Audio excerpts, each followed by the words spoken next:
اللہ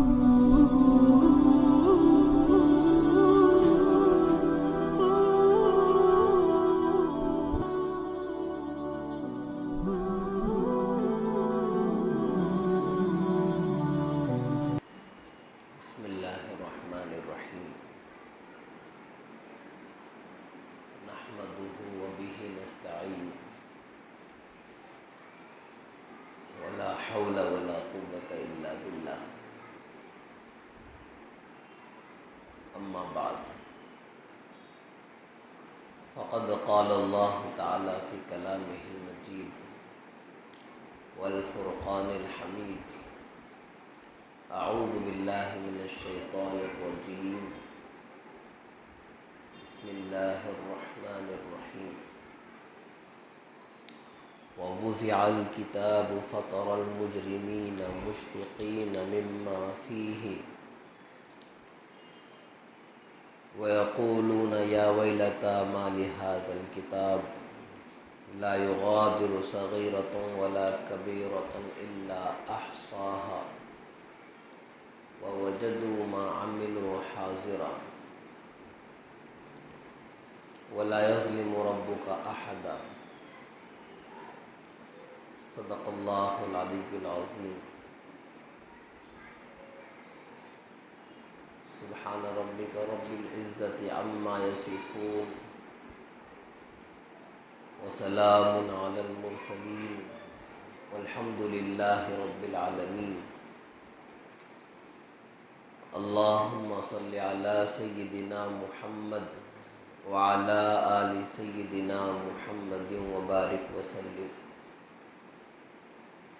اللہم صل علی سیدنا محمد وعلی آل سیدنا محمد وبارک وسلم اللہم صل علی سیدنا محمد وعلی آل سیدنا محمد وبارک وسلم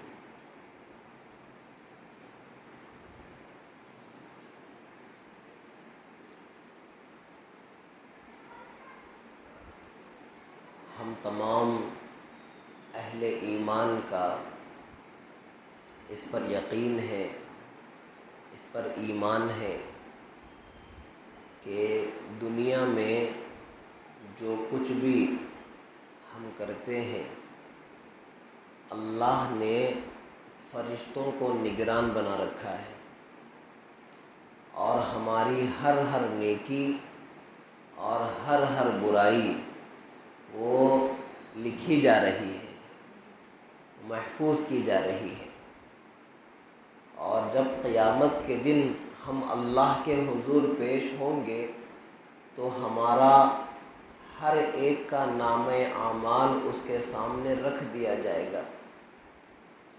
قرآن کریم کی آیت میں نے آپ کے سامنے پڑھی، اس میں اللہ رب العالمین نے اسی حالت کا بیان فرمایا ہے کہ قیامت کے دن جب نامہ اعمال پیش کیا جائے گا تو لوگوں کی صورتحال کیا ہوگی۔ فرمایا اللہ نے ووضع الکتاب فترى المجرمین مشفقین مما فیہ، کہ جب نامہ اعمال پیش کیا جائے گا تو جو مجرم بندے ہوں گے، جو گنہگار ہوں گے، تو وہ ڈر رہے ہوں گے ان چیزوں سے جو اس میں نوٹڈ ہیں، زندگی کی ساری چیزیں اس کے اندر جمع کی ہوئی ہے، تو مجرم لوگ جو ہوں گے وہ ڈر رہے ہوں گے، مجرمین مشفقین مما فیہ، ویقولون، اور وہ کہہ رہے ہوں گے، کیا کہہ رہے ہوں گے؟ یا ویلتا ما لہذا الکتاب، ہائے ہماری تباہی، یہ کیسی عجیب و غریب کتاب ہے، یہ کیسی عجیب و غریب کتاب ہے، لا یغادر صغیرۃ ولا کبیرۃ الا احصاها، زندگی کے نہ چھوٹے گناہ کو اس نے چھوڑا ہے نہ بڑے گناہ کو اس نے چھوڑا ہے، جو میں نے کیا ہے وہ سب کچھ اس کے اندر موجود ہے، ہر ادا اس کے اندر میری محفوظ کر رکھی گئی ہے، اب بچنے کا کوئی راستہ نظر نہیں آتا، یا ویلتا ما لہذا الکتاب لا یغادر صغیرۃ ولا کبیرۃ الا احصاها ووجدوا ما عملوا حاضرا، جو کچھ بھی زندگی میں کیا تھا، چھوٹی سے چھوٹی اچھائی، چھوٹی سے چھوٹی برائی، وہ سب کچھ اس کے اندر موجود پائے گا۔ سورہ زلزال میں اللہ نے فرمایا من یعمل مثقال ذرۃ خیرا یرہ ومن یعمل مثقال ذرۃ شرا یرہ، چھوٹی سے چھوٹی نیکی بھی جو کرے گا وہ قیامت کے دن اسے دیکھ لے گا، اور چھوٹی سے چھوٹی برائی بھی جو کرے گا اسے بھی وہ دیکھ لے گا۔ وَمَن يَعْمَلْ مِثْقَالَ ذَرَّةٍ خَيْرًا يَرَهُ وَمَن يَعْمَلْ مِثْقَالَ ذَرَّةٍ شَرًّا يَرَهُ، تو اسی کو اللہ نے فرمایا وَوَجَدُوا مَا عَمِلُوا حَاضِرًا، جو کچھ بھی زندگی میں کیا ہوا ہوگا قیامت کے دن اللہ کے حضور نامہ اعمال میں وہ سب کچھ موجود ہوگا۔ وَلَا يَظْلِمُ رَبُّكَ أَحَدًا، تمہارا رب اس دن کسی کے اوپر ظلم نہیں کرے گا۔ اس دن اللہ انصاف کرنے کے لیے ہوں گے نا، احکم الحاکمین کے جو ہے نام سے اللہ اس دن ہوں گے، تو اس دن اللہ نے فرمایا لا یظلم ربک احدا، کسی پر کوئی ظلم نہیں کیا جائے گا۔ تو وہ دن آنے والا ہے کہ جس دن نامہ اعمال کی پیشی ہونی، یہ ہماری ساری زندگی جو گزر رہی ہے تو اس میں سارے اعمال ہمارے محفوظ کیے جا رہے ہیں، محفوظ کیے جا رہے ہیں، لکھے جا رہے ہیں، اور ہم غافل ہیں، ہمیں کچھ پتہ نہیں ہے، کہ ہم سمجھ رہے ہیں کہ ہم نے گناہ کر لیا، کسی کو پتہ بھی نہیں چلا۔ ایسی بات نہیں ہے، اللہ کو سب کچھ پتہ ہے، اور نگران فرشتوں کو سب کچھ پتہ ہے، اور سب کچھ لکھا جا چکا ہے، بس ہم ہی ہیں جو غافل ہیں۔ ہماری آنکھ بند کر لینے سے حقیقت بدلہ نہیں کرتی، حقیقت اپنی جگہ اٹل ہوتی ہے، ہم نے بس آنکھ بند کر رکھی ہے۔ اگر ہم آنکھ کھول لیں تو ہماری غفلت ختم ہو جائے گی۔ تو اس دن کے آنے سے پہلے پہلے، اس دن کی شرمندگی سے پہلے پہلے اپنی حالت کو سدھار لینا، اپنے احوال کو سنوار لینا، یہ ہمارے لیے اہم ہوتا ہے، یہ ہمارے لیے ضروری کام ہوتا ہے۔ حدیث مبارکہ میں نبی پاک صلی اللہ علیہ وآلہ وسلم نے نامہ اعمال کی تفصیل بیان فرمائی۔ فرمایا نبی کریم صلی اللہ علیہ وسلم نے الدواوین ثلاثۃ، کہ نامہ اعمال 3 طرح کے ہوتے ہیں، نامہ اعمال قیامت کے دن 3 طرح کے ہوں گے۔ فرمایا کہ دیوان لا یغفرہ اللہ، کہ ایک نامہ اعمال وہ ہوگا جسے اللہ ہرگز ہرگز بخشش نہیں فرمائیں گے، جس پر ہرگز اس نامہ اعمال پر کسی کی مغفرت اور بخشش کی کوئی صورت نہیں ہوگی۔ وہ کس قسم کا نامہ اعمال ہوگا؟ الاشراک باللہ، اللہ کے ساتھ کسی کو شرک ٹھہرایا ہوا ہوگا، اللہ کے ساتھ کسی کو شریک ٹھہرایا ہوا ہوگا۔ اور قرآن مجید میں اللہ نے صاف لفظوں کے اندر اعلان فرما دیا ہے ان اللہ لا یغفر ان یشرک بہ، کہ اللہ شرک کرنے کو کبھی معاف نہیں کریں گے۔ باقی گناہوں کو اللہ چاہیں گے تو معاف فرمائیں گے، لیکن شرک یہ ایسا غلیظ، ایسا خبیث اور اتنا گندا گناہ ہے کہ اللہ رب العالمین نے قرآن مجید میں فیصلہ فرما دیا ہے کہ اس گندے اور خبیث گناہ کو میں ہرگز معاف نہیں کروں گا۔ ان اللہ لا یغفر ان یشرک بہ، شرک کو اللہ ہرگز معاف نہیں فرمائیں گے۔ اب شرک دیکھیں کسے کہتے ہیں؟ اللہ کی ذات میں یا اللہ کی خاص صفتوں میں اللہ کے ساتھ کسی کو شریک ماننا۔ ایک تو ہے اللہ کی ذات کے ساتھ کسی کو شریک ماننا، کہ جیسے اللہ ہے ویسے ہی یہ بھی اللہ ہے۔ اللہ کے مقابلے میں کسی کو رب ماننا، اللہ کے مقابلے میں کسی کو خدا ماننا، کہ اللہ تو ہے لیکن اللہ کے ساتھ ساتھ یہ بھی ہے۔ تو اللہ کی ذات کے ساتھ شریک کرنا کسی کو، یہ بھی شرک ہے اور کھلا ہوا بڑا شرک ہے۔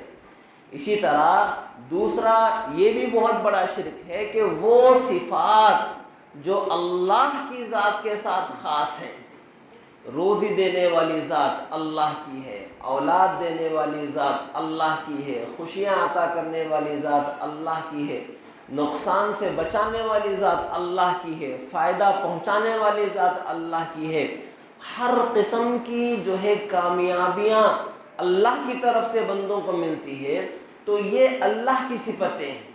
خالق اللہ کی ذات ہے، مالک اللہ کی ذات ہے، تو اللہ کی ان خاص صفتوں میں اللہ کے ساتھ کسی اور کو بھی شریک کر لینا کہ اللہ تو اولاد دیتے ہی ہے، فلاں بھی اولاد دینے کی طاقت رکھتے ہیں، اتھارٹی رکھتے ہیں، اس طرح ماننا۔ اللہ تو روزی دینے والے ہیں ہی، لیکن اللہ نے فلاں کو بھی یہ اتھارٹی اور یہ طاقت دے رکھی ہے کہ وہ بھی اگر ان سے مانگا جائے تو وہ بھی روزی کے لیے دروازے کھول دیں گے، وہ بھی روزی دیں گے۔ تو یہ اللہ کی خاص صفتوں کے اندر اللہ کے ساتھ کسی اور کو بھی اس کے اندر پارٹنرشپ دینا، اللہ کے ساتھ کسی اور کو بھی اس کے اندر شریک کر لینا، یہ شرک ہوتا ہے۔ تو ذات کے ساتھ بھی اللہ شرک کو برداشت نہیں کرتے، اور اپنی خاص صفات کے ساتھ بھی اللہ شرک برداشت نہیں کرتے۔ مدد مانگنا ہے، مدد اللہ سے مانگی جائے گی، مدد اللہ کی مانگی جائے گی، اس لیے کہ اللہ ہی وہ واحد ذات ہے جو بغیر اسباب کے مدد کرنے کی قدرت رکھتے ہیں۔ بغیر کسی سبب کے بندوں کی مدد کرنے کی قدرت صرف اللہ رکھتے ہیں۔ اللہ کے علاوہ کسی میں یہ طاقت نہیں ہے کہ بغیر سبب کے وہ کسی کی مدد کو پہنچے، بغیر سبب کے کوئی مدد کر پائیں۔ اللہ کے علاوہ کسی کے اندر یہ طاقت اور یہ قدرت نہیں ہے، چاہے وہ نبی کی ذات مبارکہ ہو، چاہے وہ کوئی ولی ہو یا کوئی بھی ہو، دنیا کی فرشتہ ہو یا کوئی بھی ہو، اللہ کے علاوہ کسی میں یہ طاقت نہیں ہے۔ اسی لیے مدد بھی مانگی جائے گی تو صرف اللہ رب العالمین سے مانگی جائے گی، اس لیے کہ اللہ کے علاوہ کسی کے پاس طاقت ہے ہی نہیں، سارے کے سارے اللہ کے محتاج ہیں۔ اللہ کی ایک واحد ذات ہے جو کسی کی محتاج نہیں ہے، اللہ کی ذات ایک واحد ذات ہے جو کسی کی محتاج نہیں ہے۔ اب ہمارے مسلم سماج کے اندر یہ بیماری عام ہے، خاص طور پر ہمارے ہندوستان اور آس پاس کے جو ہے ملکوں کے اندر، اہل اسلام کے اندر یہ بیماری عام ہے کہ ذات کے ساتھ تو شرک نہیں کرتے اللہ کی، لیکن صفتوں کے اندر دھوکہ کھائے ہوئے، دھوکے میں پڑے ہوئے کہ جو صفتیں اللہ کی ذات کے ساتھ خاص ہیں ان صفتوں میں نبیوں کو، ولیوں کو شریک ٹھہرا رکھا ہے۔ تو یہ بہت نامناسب اور غلط قسم کا عقیدہ اور شرکی عقیدہ ہے۔ تو بنیادی طور پر یہ بات سمجھنی چاہیے کہ اللہ نے شرک کو ناقابل معافی جرم قرار دیا ہے۔ قرآن میں اعلان فرمایا اللہ نے، ان اللہ لا یغفر ان یشرک بہ۔ تو اللہ نبی کریم صلی اللہ علیہ وسلم نے حدیث میں تفصیل بیان فرماتے ہوئے کہا کہ دیوان لا یغفرہ اللہ، کہ ایک نامہ اعمال وہ ہوگا جسے اللہ ہرگز معاف نہیں فرمائیں گے۔ وہ کون سا ہوگا؟ الاشراک باللہ، اللہ کے ساتھ کسی کو شریک کرنا۔ اس لیے کہ اللہ نے قرآن میں فرمایا ان اللہ لا یغفر ان یشرک بہ، اللہ شرک کو ہرگز معاف نہیں فرمائیں گے۔ اور دوسرے نمبر پر نبی نے فرمایا دیوان لا یترکہ اللہ، دوسرے نمبر کا نامہ عمل وہ ہوگا کہ اللہ چھوڑیں گے نہیں، اللہ چھوڑیں گے نہیں۔ وہ کون سا ہوگا؟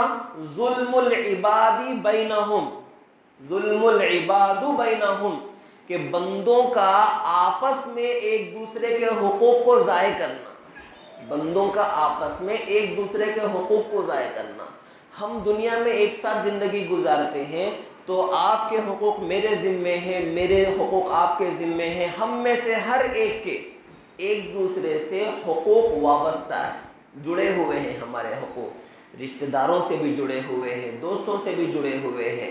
اگر ان حقوق کو ہم ضائع کرتے ہیں تو اللہ قیامت کے دن انصاف کرنے کے لیے وہاں پر عرش معلیٰ پر اللہ جو ہے تجلی فرمائیں گے تو وہاں پر انصاف کر کے چھوڑیں گے اللہ، ایسے نہیں چھوڑیں گے. لا یترکہ اللہ، اللہ نہیں چھوڑیں گے. ظلم العباد بینہم، یہاں تک کہ اللہ انصاف کریں گے، بدلہ دلائیں گے مظلوم کو. حدیث میں نبی کریم صلی اللہ علیہ وآلہ وسلم نے قیامت کی حالت بیان فرمائی کہ ایک بندہ آئے گا قیامت کے دن اور اس کے نامہ اعمال میں بہت ساری نیکیاں ہوں گی.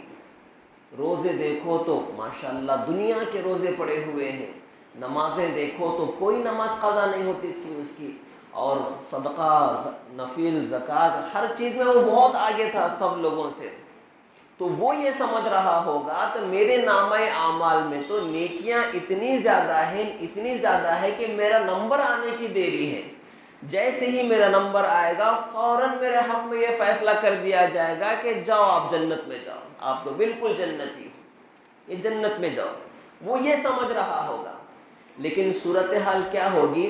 حدیث میں نبی علیہ السلام نے فرمایا کہ اس نے کسی کو گالی دی ہوگی، فشتم ھذا وقذف ھذا، کسی پر تہمت لگائی ہوگی، وَأَكَلَ مَالَ ھذا، کسی کا مال دبایا ہوگا، کھایا ہوگا جی، اور کسی کو مارا ہوگا، کسی کو نقصان پہنچایا ہوا ہوگا.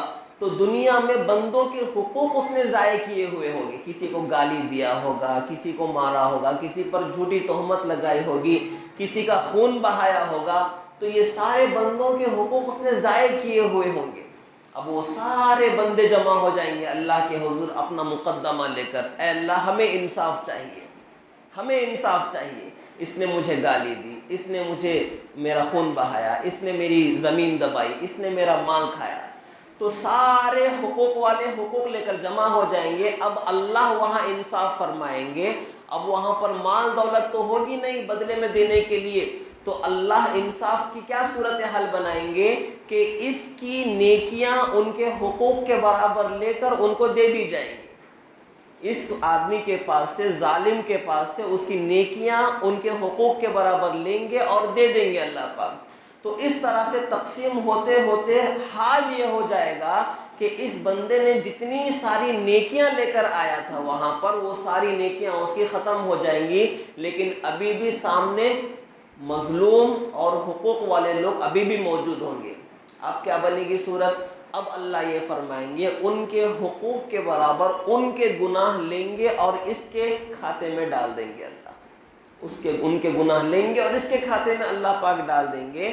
تو نبی نے فرمایا کہ یہ ایسا انسان ہوگا کہ آیا تو تھا اتنے سارے نیکیوں کو لے کر اللہ کی بارگاہ میں، لیکن اب نیکیاں تو ختم ہو ہی گئی ہے، اس کی پیٹھ پر گناہوں کا پہاڑ لاد دیا گیا ہے. گناہوں کا بڑا پہاڑ اس کی پیٹھ پر لاد دیا گیا ہے اور اس کو جہنم میں ڈال دیا جائے گا، اس کو جہنم میں ڈال دیا جائے گا. نبی نے فرمایا کہ یہ شخص میری امت کا مفلس ترین انسان ہوگا، میری امت کا مفلس ترین انسان ہوگا کہ جس کے پاس کوئی راستہ نہیں ہے، کوئی بچاؤ کی صورت نہیں ہے، بے بس انسان ہے میری امت کا، کہ آیا تھا اتنی ساری امیدیں لے کر اور اتنے سارے خواب اپنی آنکھوں میں سجائے ہوئے آیا تھا کہ جیسے ہی میری پیشی ہوگی مجھے بہت کھلے دل سے ویلکم کر کے مجھے جنت کے دروازے میرے لیے کھول دیے جائیں گے. وہ یہ سوچ رہا تھا، لیکن ہوگا اس کے بالکل برعکس، اس کے بالکل خلاف ہوگا. اسی کو نبی نے فرمایا اس حدیث پاک میں کہ دیوان لا یترکہ اللہ، دوسرے نمبر کا نام اعمال وہ ہوگا کہ اللہ چھوڑیں گے نہیں جب تک کہ انصاف نہ فرما دے اللہ.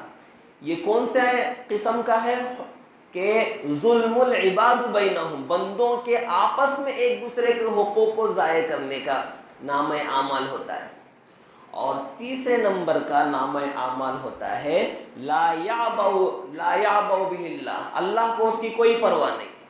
تیسرے نمبر کا اللہ اس کی پرواہ نہیں کرتے، یعنی یہ وہ ہے ظلم العباد فیما بینہم و بین اللہ، بندوں کا حقوق میں کوتاہی کرنا، وہ حقوق جو بندوں کے اور اللہ کے درمیان میں ہیں.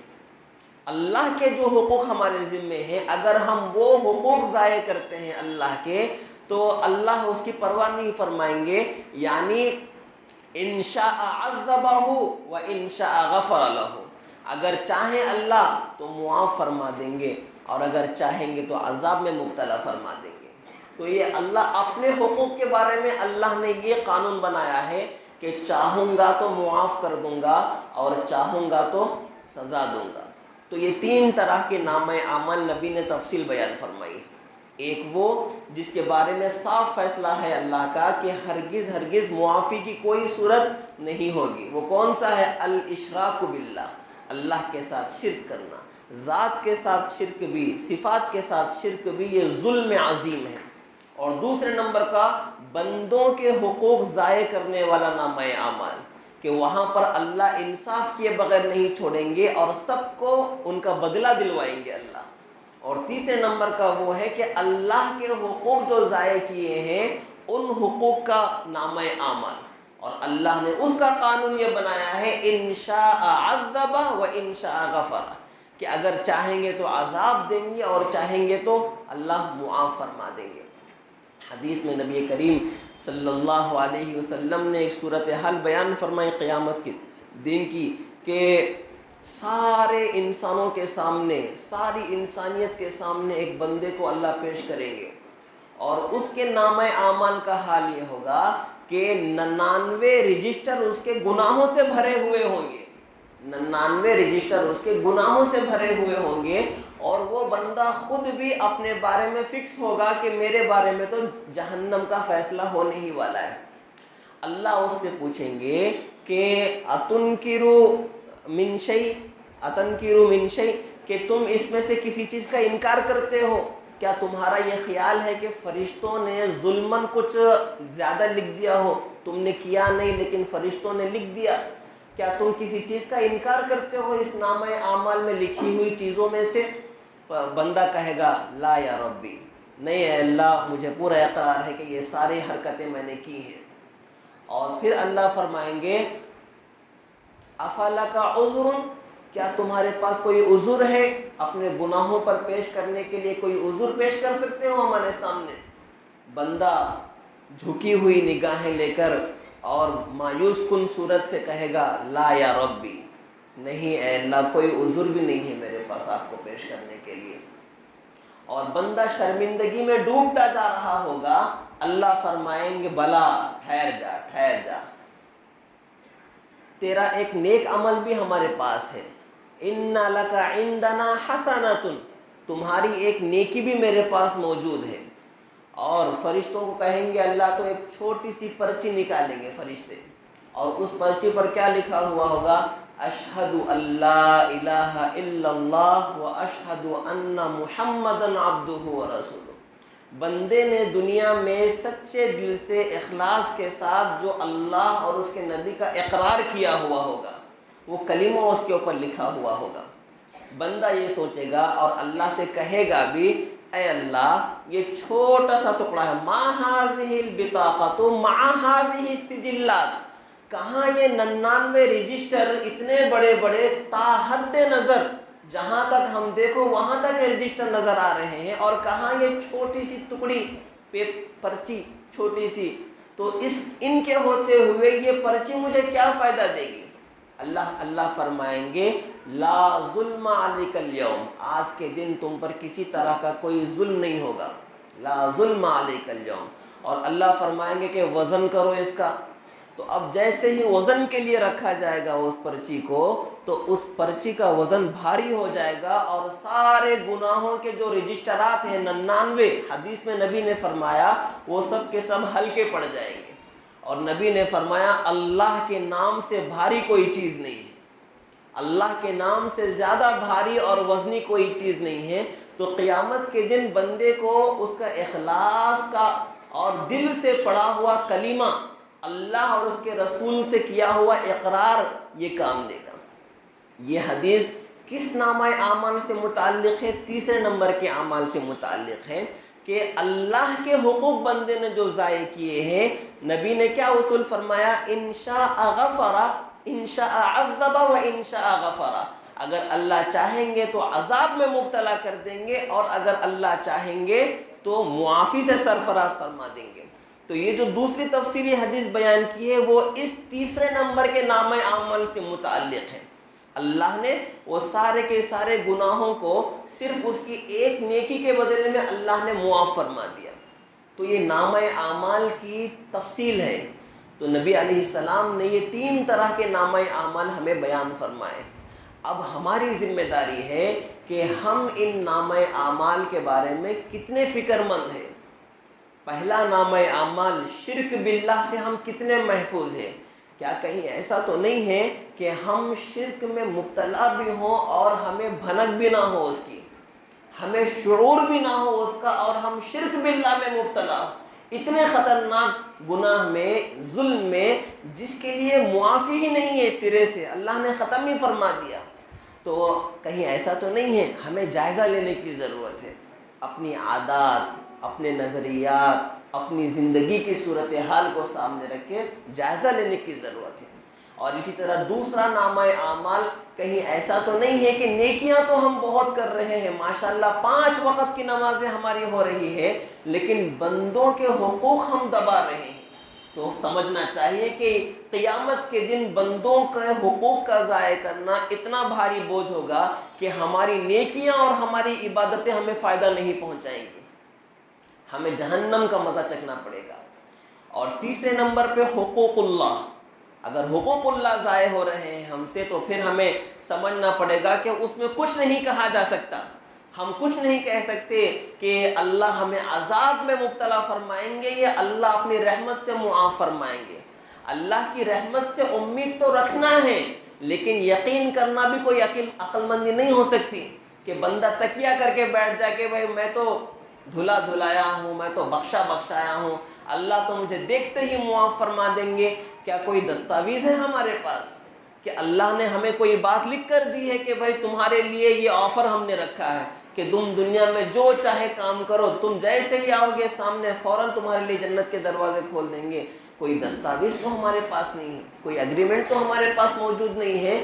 تو ایسی صورت میں مطمئن ہو جانا بے وقوفی ہوتی ہے، مطمئن ہو جانا اپنے گناہوں پر جو ہے یہ بے وقوفی ہوتی ہے۔ تو بندے کو جو ہے فکر مند ہونا چاہیے اور اپنے نامہ اعمال کے بارے میں سوچنا چاہیے کہ کل قیامت کے دن جب میں اللہ کی بارگاہ میں پہنچوں گا تو میرے نامہ اعمال کس طرح ہوں گے، میں نے اپنی زندگی میں کیا کچھ کر رکھا ہے اور اس کے مقابلے میں تلافی کے لیے کیا راستے میں نے اپنائے ہیں۔